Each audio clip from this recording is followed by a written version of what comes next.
Metrópole Entrevista. Secretário Léo Prates ao vivo com a gente agora. Secretário, estou acabando de ler aqui, ó, no BNews, seguinte manchete. Cadê, meu Deus? Cadê? Tá aqui, ó. O uso de máscaras em ambientes abertos pode ser liberado em abril. Abril, diz o governador Rui Costa. Fala aí, secretário. Bom dia. O que é que você acha? Bom dia, Zé. Eu coaduno com a posição do governador Rui Costa, o prefeito Bruno Reis também, porém eu faria isso no final de abril, tá, Zé? Por quê? Porque o mês de abril, antes da pandemia, mesmo antes da pandemia, é o mês histórico de pico de síndromes respiratórias. Então, eu não acho que nós teremos, com a alta vacinação que nós estamos conseguindo em Salvador, graças a Deus e graças ao povo de Salvador, de entender a importância, eu não acho que nós teremos uma alta de internamento, mas nós podemos ter uma alta de atendimento, como foi aquele pico da Omicron, em que nós tivemos uma alta grande no número de atendimentos nas UPAs, gripários e nas unidades básicas de Salvador. Então, como historicamente o mês de abril já é o mês do pico de síndromes respiratórias, eu coaduno com a ideia do governador Rui Costa de liberar em espaços abertos o uso de máscaras. Eu só faria isso no final, mas eu só pondero para fazer isso no final de abril. Você pode dizer que hoje, como secretário, do jeito que você pegou a Covid, na realidade quem pegou a Covid no colo foi você. Você acredita que a Covid está nos deixando? Olha, Zé, eu não acredito em que nós vamos fazer essa superação da Covid exclusivamente nem com a Bahia, nem com o Brasil. Nós precisamos ter uma ação mundial para o enfrentamento à Covid e por isso a importância da Organização Mundial de Saúde. Nós temos hoje cerca de 30 países que têm pouco mais de 10% da sua população vacinada. Ou seja, são campos abertos para o surgimento de novas variantes. A gente torce para isso não acontecer e reza para a Organização Mundial de Saúde cumprir o seu papel. Qual é o papel da Organização Mundial de Saúde, Zé? O papel da Organização Mundial de Saúde, ele é o de organizar o sistema de saúde para o mundo. Então, é preciso que os países ricos doem vacina para esses 30 países, para que nós definitivamente viremos essa página. E mais, aproveitando essa nossa conversa, é preciso que a Organização Mundial de Saúde, aí na minha opinião, a Organização Mundial de Saúde falha, tenha um controle mais efetivo no que tange a vigilância sanitária no consumo de animais silvestres, de países que comem animais silvestres.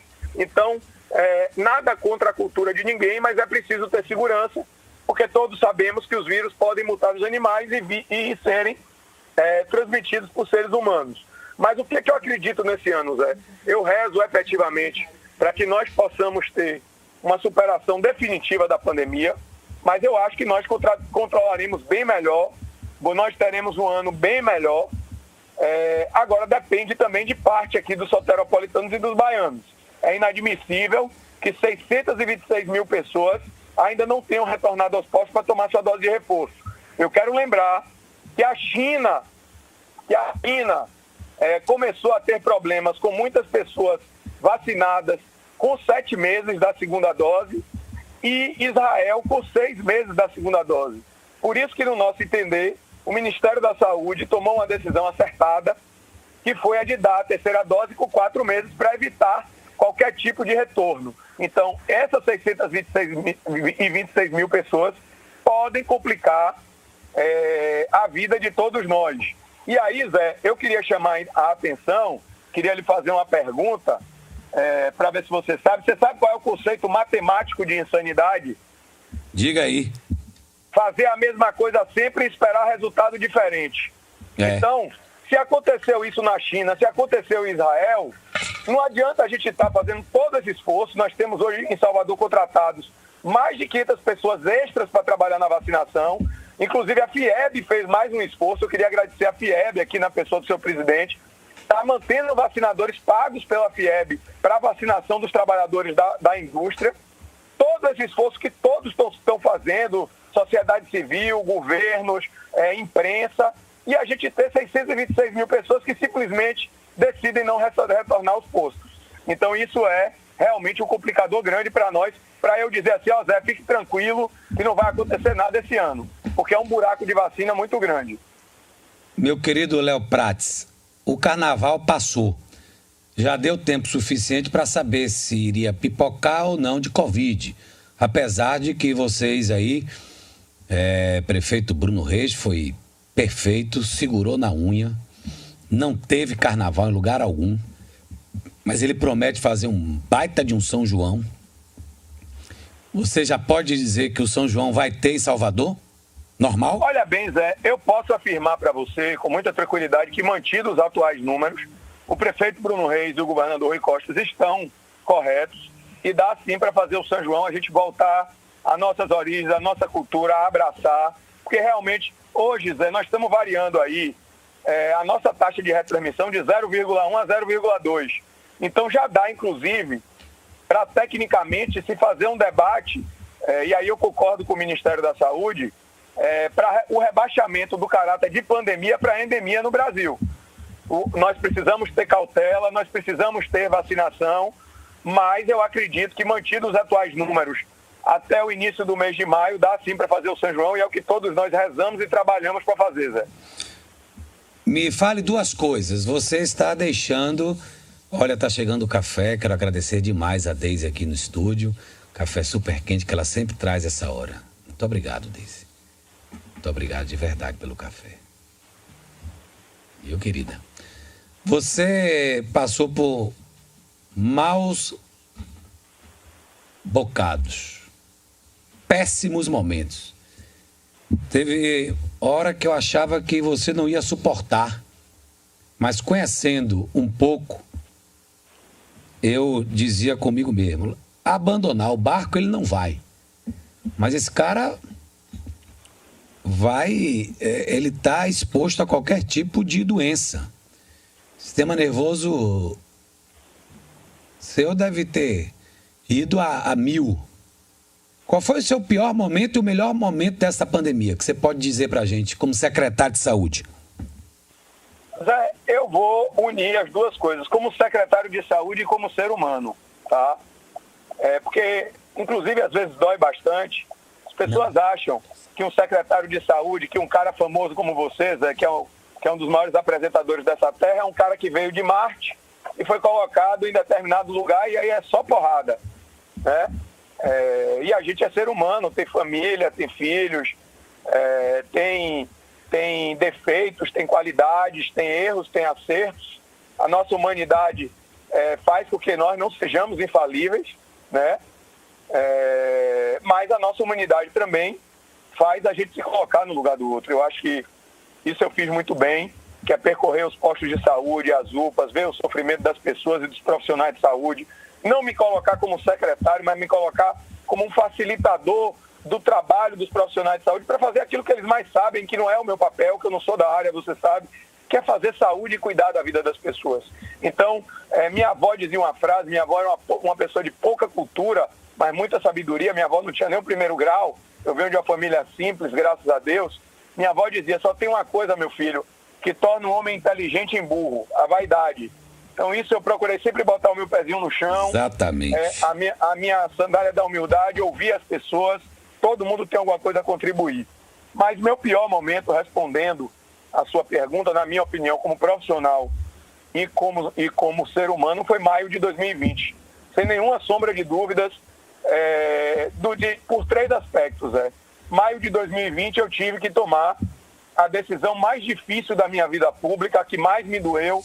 Confesso a você que foi a primeira vez que chorei por causa de política, que foi no dia 29 de maio de 2020. Eu tive uma conversa longa com o ex-prefeito ACM Neto, e ele sabe, e ele é o irmão que a vida me deu. Eu agradeço todas as oportunidades que tive na vida a ele. Em maio de 2020, ele conversando comigo, que a cidade não entenderia que eu deixasse a Secretaria Municipal de Saúde no auge da pandemia. Ali nós estávamos no auge da primeira onda para disputar a eleição. E ali eu vi os meus sonhos pessoais ruírem, né? Eu tinha, assim, o sonho de ser prefeito ou ser vice. Esse era meu acordo com o atual prefeito Bruno Reis. Quem tivesse melhor era o candidato do grupo. A gente não ia ter defecção no grupo. Ele estava melhor do que eu, então a tendência era que eu fosse vice-prefeito. Mas a cidade não entenderia isso. E aí eu e a ACM Neto, e aí eu agradeço os conselhos dele, decidimos que eu devia permanecer e não disputar aquela eleição, porque a vida das pessoas tinha que estar acima de qualquer tipo de ambição pessoal minha. Mas a gente não deixa de ser humano e de sofrer com a perda de sonhos que você tinha, mas eu tenho certeza que foi um até breve, não foi um até logo, ou não foi um adeus para o sonho que eu tinha no meu coração, na minha alma, que era servir o povo de Salvador. Mas eu acho que naquele momento eu fiz o certo, porque não tinha lugar onde eu podia servir melhor o povo de Salvador do que na Secretaria Municipal de Saúde. Depois, em maio de 2020 também, do ponto de vista como ser humano, eu tive toda a minha família contaminada pelo coronavírus num momento de incerteza que ninguém sabia o que essa doença representaria. Então foram meus 2 filhos, meus 4 sobrinhos, minhas 2 irmãs, só eu, meu pai, minha mãe e minha esposa não pegaram. E aí eu quero relatar o ser humano para as pessoas entenderem o peso que isso representou. Minha irmã foi internada, você sabe, com 8 meses de gravidez. Lembro, sim, eu lembro de sua aflição, a gente conversou. Gravidez. A gente conversou. Com minha afilhada no útero. E assim foi um momento de grande desespero. Minha irmã é médica da Rede Dó. Então quero agradecer a todos os amigos da Rede Dó, em nome de Rafael e em nome de Paraná. E graças a Deus, minha irmã passou por essa, minha afilhada está muito bem, virou até minha afilhada, e a gente deu o nome dela de Giovana, porque Ana quer dizer abençoada por Deus, e ela já veio como uma guerreira abençoada aí por Papai do Céu. Então eu tendo que viver tudo isso, e ainda do ponto de vista profissional, pelas incertezas e inseguranças, se o que nós estávamos fazendo era o certo, a história mostrou que estava, mas naquele momento você tinha que tomar decisões que você não sabia que seria o pico da pandemia naquele momento, e enfrentar tudo isso em conjunto, né? Não é uma coisa isolada, realmente foi algo, né? Minha esposa sentou na cama, Zé, e foi, como ser humano, a conversa mais difícil que eu tive na vida. Eu nunca esperei ter uma conversa dessa. A ACM Neto estava comigo ao telefone, eu me recordo bem, a gente estava no quarto de minha filha, no computador dela, pegando o resultado dos exames. Minha mulher sentou na cama dela, começou a se debruçar em lágrimas, porque os 2 filhos com coronavírus. Virou para mim, porque ela é epidemiologista de carreira, você sabe, olhou nos meus olhos e disse: meu filho, eu não sei o que vai acontecer, um de nós tem que continuar cuidando dos nossos meninos. Um tem 7, o outro tem 11, então naquela época um tinha 6, o outro tinha 10. E eu vou ficar aqui cuidando dos nossos filhos, você sai de casa, porque nossos meninos não podem ficar sozinhos. E tem que ter alguém para cuidar deles. Se acontecer alguma coisa comigo, eu só peço que você cuide dos meus filhos. Zé, eu saí de casa arrasado, chorando muito. Me doeu bastante, mas ela, como epidemiologista, tinha razão que o pior era deixar os meninos sem ter com quem cuidar, sem ter pai, sem ter mãe. A gente não sabia. E ainda, ao longo disso, me manter de pé para liderar toda uma equipe da Secretaria Municipal de Saúde e cuidar de tantas famílias como a minha, que passavam por dificuldades. Então, assim, colocar o espírito público acima desse sentimento de fraqueza do ser humano, porque todos nós temos fraqueza, foi bem difícil. Então, aquele momento, pelo conjunto da obra, não houve nada igual, e eu tenho certeza que na minha vida eu não vou viver nada igual, Zé. Registrar aqui a sua postura como secretário de saúde, porque é muito fácil a gente apontar, criticar. Eu ouvi muito quando você sentou na cadeira. Eu também sofri esse tipo de preconceito, e muitos que chegam onde a gente sonha, a gente sofre, não é fácil. O líder sabe que para ser um líder ele vai ter que apanhar demais para chegar até lá. Você não tem herança milionária igual a mim, veio da classe média e chegou onde chegou. Por isso eu admiro muito você. Sempre teve um bom relacionamento com a imprensa, talvez um dos secretários que que mais relacionamento teve com a imprensa. Eu vejo tudo pela manhã, eu vejo como a imprensa lhe trata com muito carinho, e você também passa esse carinho. E não só isso, né? Pela sua competência dentro da Secretaria de Saúde. Você deu uma aula de liderança, de humildade, de simplicidade, que eu tenho certeza que na sua saída aí, muitas águas vão rolar de lágrimas, porque eu vejo no rosto dos funcionários da Secretaria um amor muito grande por você. Você é muito humilde.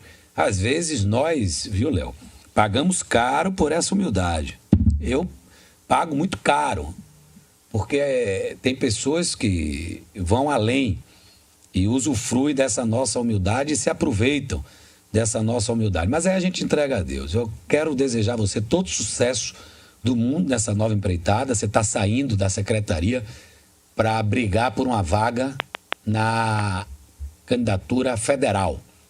E eu tenho certeza que o povo baiano, principalmente o soteropolitano, deve reconhecer a sua capacidade de gerir e a seriedade, acima de tudo, numa pasta tão importante que lhe entregaram. Olha que eu não sou de fazer esse tipo de elogio não, mas não tem como não fazer a uma pessoa tão grata e tão competente como você nessa sua pasta. Zé, eu agradeço aí as suas palavras, você é suspeito, porque nós acabamos nos aproximando nessa pandemia, porque praticamente diariamente eu estava aqui para a gente dar satisfação, e eu acho que vocês da imprensa, por isso que o tratamento, não só por gostar da maioria de vocês da imprensa, mas porque a imprensa tinha um papel importante de explicar às pessoas, e vocês cumpriram excepcionalmente aqui na Bahia, eu quero homenagear a todos em seu nome, o papel de informar as pessoas por que nós estávamos tomando determinadas ações. Eu acho, Zé, que eu termino essa minha jornada pela saúde com duas palavras. O primeiro, o meu trabalho, eu me coloquei no meu lugar, o de servir. Servir as pessoas em primeiro lugar, servir o cidadão, servir os profissionais de saúde, que são quem entende de saúde, é como você falou. Acho que ser humilde, ouvir quem entendia de saúde. Muitas das ideias, por exemplo, a ideia dos gripários, que foi a ideia copiada no Brasil todo, foi de Dr. Ivan Paiva, que é médico e que é o comandante da urgência e emergência lá da Secretaria Municipal de Saúde. A ideia das residências de saúde, homenageando todas as mulheres, foi de Socorro, que na época que o governo federal acabou o programa Mais Médicos, foi o que salvou a gente de ficar sem médicos nas unidades básicas. E tantas ideias, então, ouvir e fazer muito mais do que falar. Então, eu acho que essa palavra de servir definiria bem o meu papel e o que eu me coloquei. Servir acima de tudo. E ao final, Zé, eu não posso deixar de externar a minha gratidão à cidade do Salvador, ao estado da Bahia. A minha gratidão eu não posso deixar ao governador Rui Costa, aos secretários de saúde, Fábio Vilas Boas e Tereza Paim, que estiveram junto comigo nessas jornadas, aos ministros, mesmo com as divergências em relação à política de restrição. Você sabe que a relação com o governo federal sempre dividido em duas partes. A parte da política de restrição, que nós temos divergências gigantescas, mas em vez de ficar procurando divergências e brigar, nós procuramos convergências. Então, o governo federal, por todo o trabalho que nós fizemos na área de assistência, o governo federal nos mandou respirador, nos mandou dinheiro. Então, mesmo que eu seja adversário, você sabe, eu faço oposição ao governo federal, mas, do ponto de vista político, mas eu não deixo de reconhecer a ajuda que eles deram na assistência à saúde, na abertura de leitos, o financiamento dos leitos. Essa semana eu estive pessoalmente lá com o ministro Marcelo Queiroga, trazendo novos leitos de Salvador e agradecendo. Então, a minha gratidão à CESAB, ao Ministério da Saúde, a todo o governo do Estado por todo o apoio, a todo o governo federal, ao prefeito ACM Neto, ao ex-prefeito ACM Neto, ao prefeito Bruno Reis, que me deram a oportunidade de realizar o maior sonho da minha vida pública, que foi cuidar da vida das pessoas, a vocês da imprensa, e ao final eu não posso deixar de registrar, Zé, terminando, ao meu bom Deus e à minha família, que realmente sofreram, choraram, caminharam, se angustiaram, viveram momentos difíceis. Teve época que passou isso, só para descontrair no final, Zé, que eu virei para minha esposa, eu falei, Leozinho daqui a pouco vai estar perguntando, quem é esse aí, mamãe? Porque eu saía às 5h30, 6 horas de casa e voltava às 11h30 da noite. Então, eu saía ele dormindo e voltava ele dormindo. Então, a minha família, a minha esposa amada, Ana Paula, somos amigos há 43 anos. Não sei como é que ela me aguenta há 43 anos, 14 anos de casados. Então, a todas as pessoas, a toda a equipe da saúde, trabalhadoras e trabalhadores, o meu mais profundo muito obrigado, a minha gratidão eterna. E aí você me fez me emocionar no final, mas é porque a palavra que resume é essa: gratidão a toda a cidade de Salvador, estado da Bahia. Um abraço. Quer falar uma coisa, Camille? Não, Zé, Vai ter quarta dose, Léo? Olha, Zé, estão tendo estudos para isso, para ver se após a terceira dose a queda de eficácia. Para imunossuprimidos foi recomendado, mas em relação à população em geral, nós estamos aguardando uma recomendação aí do Ministério da Saúde. Valeu, meu amigão. Um abração para você. Abraço, velho. Tchau, tchau.